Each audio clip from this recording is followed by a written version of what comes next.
Ahojte. Ja vás vítam len takto na úvod, potom tam uvidíte trošku inú radu, pretože toto je video, ktoré ja som teda primárne točila na moje Hero Hero. Tam už teda aj vyšlo pred nejakou dobou, ale cez to všetko som sa rozhodla, že ho chcem postnúť aj sem na YouTube. To znamená, len aby ste rozumeli, prečo vás tam oslovujem Hero Heročáci. Je to z toho dôvodu, že je to video točené práve tam, ale povedala som si, že si ho dáme aj sem na YouTube. Pretože si myslím, že je dôležité o takýchto veciach rozprávať a možno by sa niekomu z vás mohlo hodiť a zároveň uvidíte možno aspoň takúto malú časť tej tvorby, ktorú vlastne robím práve tam. Už vás nebudem rušiť a poďme sa do neho pustiť. Áno, práve presúvajú smetiaky pod oknami, práve keď ja zapnem kameru. Dúfam, že vás to nebude až tak rušiť a že to nebude trvať dlho. Ahojte Hero Heročáčky alebo Hero Heročáci, aj keď mám pocit, že sú tu väčšinou dievčatá, pokiaľ si nejaký beťarisko nezaložil e-mail na dievčanské meno, tak si myslím, že tu máme 99% žien z môjho skúmania. Prosím pekne, ja som si dnes pre vás pripravila video, ktoré si myslím, že by sa mohlo nejednej z nás hodiť. A nejednej z nás myslím aj to, že by sa mohlo hodiť občas mne si ho pustiť spätne. Ideme sa tu totižto rozprávať, ako sa nezosýpať v takých tých fakt náročných a ťažkých obdobiach. A prejdeme si tu aj rôzne techniky, ktoré by mohli pomôcť v prípade takýchto tých fakt krízových stavov. Začala by som na úvod asi tým, prečo vlastne točím toto video. A je to hlavne preto, že ja sama som si prešla naozaj veľmi neľahkými situáciami v živote a dovolím si taktiež povedať, že veľa z týchto neľahkých období ma naozaj dostali úplne na dno. A samozrejme nie vždy ten výstup z toho dna bol úplne jednoduchý a viem, že aj ja som častokrát hľadala v živote možno nejaké rady, tipy alebo čokoľvek, čo by mi možno pomohlo nejakým spôsobom sa z toho dna odraziť a práve preto som sa aj rozhodla natočiť toto video. Taktiež by som chcela aj zdôrazniť, že sa tu nejdeme baviť o takej tej toxickej pozitivite, aby sme si tu klamali, že ako buď silná, cíť sa dobre, musíš stať a byť proste bohyňa 24 hodín denne. Ideme sa tu naozaj rozprávať o reálnych krokoch, ktoré môžu dopomôcť tomu, či už zmierniť nejaký stres alebo úzkosť.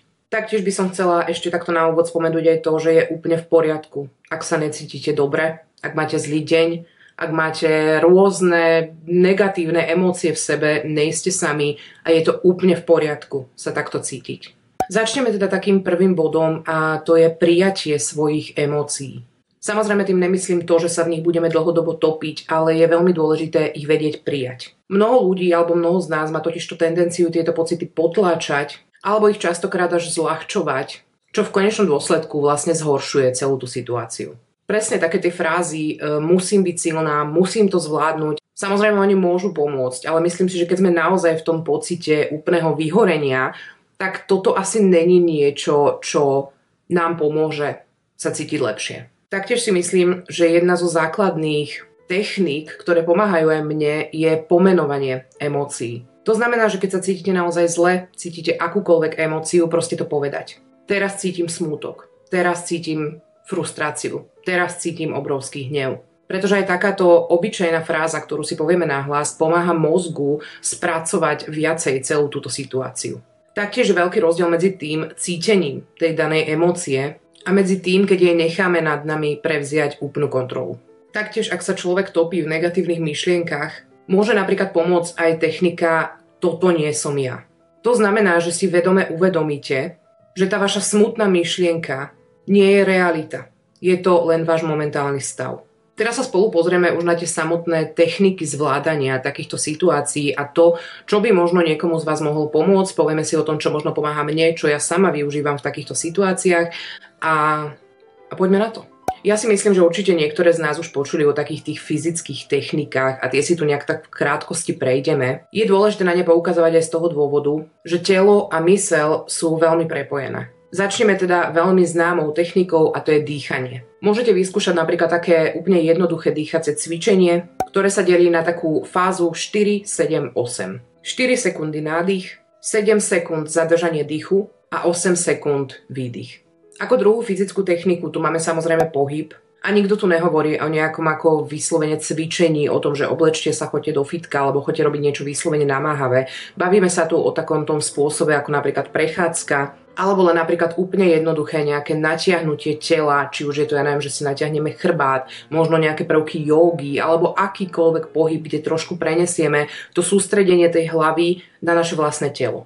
Častokrát sa hovorí aj o tom, že jedna z techník, ktorá veľmi pomáha v takýchto situáciách, je otužovanie. Aj keď samozrejme tu nemusí byť pre niekoho úplne príjemné v tej chvíli, ale je to taká forma ako keby zresetovania celého toho nervového systému. To znamená, že nemusí to byť úplne vyslovene nejaká ľadová sprcha, stačí len si napríklad preplachnúť tvár studenou vodou alebo studenou vodou si dajme tomu tak nejak ako pochytať krk alebo tvár, už len ruky niekedy a taktiež to môže viesť k takému ako jemnému upokojeniu alebo minimálne lepšiemu pocitu. No a samozrejme v neposlednom rade tu máme kvalitný spánok, pretože keď sme vyčerpaní, tak úplne všetko sa zdá horšie, ako vlastne možno v skutočnosti je. Takže sa možno snažiť si vytvoriť nejakú rutinu a snažiť sa možno aj to telo nadstaviť na to, aby chodilo spávať možno v určitú hodinu, určitý čas a taktiež sa budilo. Teraz prejdeme na mentálne techniky, čo sú vlastne taká ako keby práca s našimi vlastnými myšlienkami. Ako prvé tu máme výraz journaling alebo takzvané zapisovanie si svojich myšlienok do nejakého denníčka, pretože písanie si myšlienok na papier môže pomôcť dostať z hlavy taký ten chaos. A taktiež, ak možno neviete, čo písať, niekedy pomôže aj dávať si nejaké otázky, na ktoré budeme vlastne odpovedať v tom písaní, ako napríklad, čo ťa dnes najviac trápilo. Alebo čo by si poradila kamarátke, keby sa možno cítila tak ako ty. Ďalšiu techniku, a tá mne napríklad veľmi pomáha, keď sa ja dostanem do takéhoto úplného stavu, kedy naozaj úplne stratím vyslovene kontrolu nad tou svojou myslou a padám len do takej tej pomyselnej temnoty. A to je tzv. Grounding. Je to vlastne technika ako keby zakotvenia v prítomnosti. Pretože častokrát nás tie naše temné myšlienky dovedú či už do minulosti, alebo úplne nás odtrhnú od tej reality a prítomnosti, v ktorej sme. Preto ak sa cítiš úplne zahltená tou temnotou, ako to ja nazývam, tak vyskúšaj možno práve túto techniku. Je to technika, ktorá sa nazýva 5, 4, 3, 2, 1. Zameraj sa v prvom rade na 5 vecí, ktoré vidíš. Či už sa len rozhliadneš po miestnosti a uvidíš, ja neviem, notebook, mikrofón, stôl, sukňa, nech je to čokoľvek, čo sa práve nachádza nejak tak v tvojom okolí. Potom sa zameraj na 4 veci, ktoré sa môžeš dotknúť. Je dobré to aj urobiť a dotknúť sa reálne tej veci, či už je to stôl, dotknúť sa toho, že je to napríklad drevo, dotknúť sa povedzme kľudne aj mikiny, ktorú máme na sebe, aby sme cítili ten materiál, aby sme jednoducho tú myseľ zamerali a trošku ju odtrhli od toho, v čom zrovna je. 3 sú zamerať sa na veci, ktoré počujeme. To znamená zamerať sa aspoň na 3 veci. V mojom prípade je to teraz napríklad zvuk radiátora, smetiary alebo kroky, ktoré napríklad teraz počujem z chodby tu v bytovke. Ďalej sa zamerať na 2 veci, ktoré cítime. To znamená zamerať sa na to, akú vôňu povedzme teraz tu máme, čo cítime, keď sa nadýchneme. No a tá posledná vec väčšinou býva zamerať sa na jednu vec, za ktorú sme vďační. Nech je to čokoľvek v tej chvíli. Toto môže pomôcť vlastne nás nejak tak dostať do tej prítomnosti a znovu nejak tak získať kontrolu nad tou našou myslou a možno začať tak trošku racionálne rozmýšľať v tej chvíli nad tým, čo budeme robiť ďalej. Teraz si tu prejdeme tzv. Energetické techniky, čo je vlastne taká nejaká práca s našim vnútorným nadstavením. Ako prvé tu asi máme všetkým známu meditáciu, kde sa nebavíme o nejakých fakt zdĺhavých hodinových, dvojhodinových meditáciách, kľudne stačí možno nejaká minútka, 2, kedy sa jednoducho len zastavíme a snažíme sa prevziať kontrolu nad tou našou hlavou, nad tými našimi emóciami. Ja si myslím, že už dneska nájdete rôzne možnosti, či už na internete, či už je to vedená meditácia, keď vy sami nedokážete sa nejak upokojiť, kde vás vyslovene ako oni vedú a hovoria vám, teraz sa sústreďte na to, teraz dýchajte a podobne. Takže aj toto je jedna z techník, ktoré môžu pomôcť v takomto nejakom stave. Taktiež môže niekomu pomôcť aj vizualizácia. To znamená predstavovanie si seba samej v budúcnosti, ako si túto situáciu už zvládla a ako si v pohode.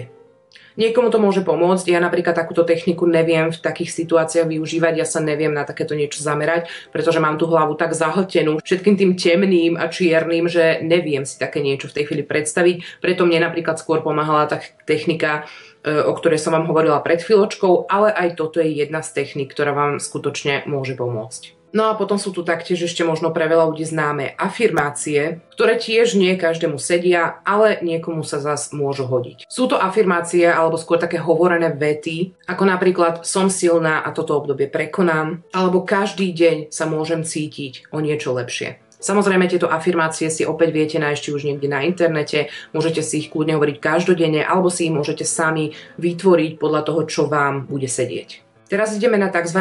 Praktické kroky, ak človek nevie, kde začať. Ak si úplne zahltená, Stačí urobiť jednu vec. Sprav len jednu malú vec. Či je to to, že si pôjdeš uvariť čaj, napiješ sa vody, alebo napríklad upraceš stôl, pracovný, kuchynský, akýkoľvek. Ďalší bod môže byť pripraviť si taký ako mini plán. Ak máš pocit, že ti absolútne nič nedáva zmysel, skúsi spísať aspoň 3 veci, ktoré sa v ten deň snaž urobiť. Nevravíme tu o nejakých ťažkých, zložitých veciach. Úplne stačia veci ako vstať z postele, umyť si zuby, napiť sa vody. Taktiež, ak sa jedná o nejaký väčší problém, ktorý potrebujeme vyriešiť, tak je dobré si tieto väčšie problémy deliť na také malé časti. To znamená, že ak ťa fakt trápi niečo veľké, tak si to proste rozdiel na malé kroky. Dajme tomu, že ak potrebuješ nájsť novú prácu, tak môžeš začať takým malým cieľom, ako napríklad spísať si zoznam napríklad toho, v čom si dobrá, spísať si zoznam toho, čo by ťa možno bavilo a potom od tohoto sa odpichnúť a potom následne robiť ďalšie a ďalšie kroky, keď už sa začneš na to cítiť. Ďalší bod tu máme sociálnu oporu. Nie každý z nás má bohužiaľ nejaké podporujúce okolie, ale ak niekoho takého máš, komu dôveruješ, skúš sa otvoriť. Pretože nie je hanba povedať, že sa necítiš dobre. Ak nemáš nikoho blízkeho, môžeš skúsiť rôzne anonymné online komunity, alebo terapie. V dnešnej dobe už existujú rôzne aj lacnejšie samozrejme varianty. Ja za seba by som kľudne odporúčila aj ChatGPT, čo je vlastne taký rozhovor s umelou inteligenciou, dajme tomu. Mne to veľmi pomáha. Mne to veľmi pomáha občas sa obrátiť na ňu, keď mám, dajme tomu, nejaký problém alebo ma niečo fakt trápi, pretože väčšinou tie odpovede sú častokrát veľmi empatické, je veľmi chápavá a veľakrát vám dá skutočné nejaké rady, ktoré vám môžu pomôcť. Takže aj toto je možno taká varianta, ktorú využívam ja a mohla by sa hodiť aj niekomu z vás. A taktiež sa naučiť aj tej komunikácii s tými blízkymi. Dať im niekedy najavo, že nepotrebujeme možno ich riešenia v tej chvíli, len sa chceme vyrozprávať. Častokrát ľudia v našom okolí majú pocit, že keď máme zlý deň, tak sa majú dať do tej pozície tých radcov a odborníkov, alebo veľakrát aj takých tých nútičov, ako zdvihni sa, ty to dáš, lenže nie vždy sa na toto cítime, nie vždy toto potrebujeme počuť. Niekedy sa nám hodí naozaj len ten človek, tá opora, ktorá tam pri nás je a len si vypočuje tie naše pocity, ktoré v sebe máme. Takže nebať sa aj na toto upozorniť a dať najavo, čo v tej chvíli potrebujeme a čo naopak nie.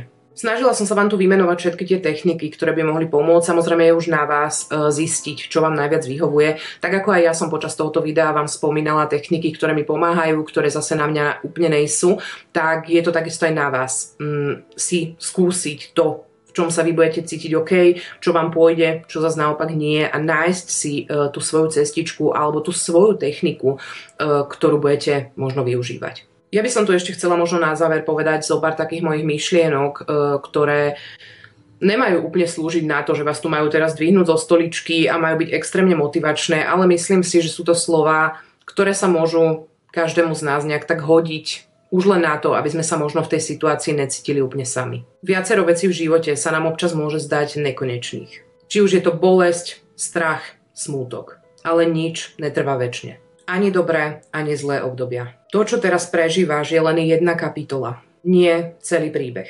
Aj keď sa možno teraz, v tejto chvíli, necítiš dobre, ver, že niekde v budúcnosti je verzia teba, ktorá toto všetko zvládla a je oveľa silnejšia. Každý malý krok sa počíta, pretože občas akákoľvek zmena jednoducho potrebuje to, aby sa diala pomaly. To znamená, že či už to bude to vstanie z postele, napite sa vody, zapísanie si myšlienok, aj to sú tie kroky k tomu cítiť sa lepšie. A možno keď sa pozrieš na tú situáciu o niekoľko týždňov, uvidíš, že si možno urobila oveľa väčší progres, ako si na začiatku myslela. Neexistuje žiadny správny spôsob, ako zvládať ťažké obdobie. Niekto potrebuje aktívne riešenia a niekto potrebuje jednoducho len čas. Niekto sa utiahne do seba a niekto zase naopak potrebuje okolo seba ľudí. A to je úplne v poriadku. Dôležité je len to, aby si uvedomila a dovolila si cítiť sa tak, ako sa práve teraz cítiš. A aby si sa nesúdila za to, že to nejde možno hneď. Keď sa cítime zle, častokrát máme pocit, že sme v tom úplne sami. Ale pravda je, že každý človek na tejto planéte si prešiel ťažkým obdobím. Možno sa o tom bohužiaľ nehovorí nahlas a možno to zrovna nevidíš nikde na sociálnych sieťach, ale ver, že nie si jediná, ktorá práve teraz prechádza ťažkým obdobím. A nie si v tom sama. Ak si máš z tohoto videa zobrať aspoň jednu vec, tak nech je to táto. Skús si dnes dať chvíľku pre seba. Či už je to písanie si myšlienok, dýchanie, alebo len malá chvíľa, kedy si povieš, že si na seba hrdá. Alebo že si dnes zvládla ďalší deň. Pretože aj to je úspech. Taktiež, ak si prechádzaš ťažkým obdobím, chcem ti len povedať, nevzdávaj sa. Verím v teba a viem, že si silnejšia, ako si možno ty sama myslíš. A ja pevne verím a dúfam, že ti možno aj toto video pomohlo k tomu sa cítiť možno aspoň o trošku lepšie. Dávajte na seba pozor a pamätajte, že aj tie najtmavšie a najtemnejšie noci majú vždy svoj koniec. To je odo mňa z tohoto videa všetko. Pevne verím, že to na vás malo nejaký možno pozitívny vplyv. Budem veľmi rada za nejakú vašu spätnú väzbu, alebo možno aj za nejaké rady alebo kroky, ktoré možno pomáhajú vám a ja som ich tu dnes nespomenula. Prajem vám ešte krásny zvyšok dňa, rána, večera a my sa vidíme pri nejakom ďalšom videu. Ahojte.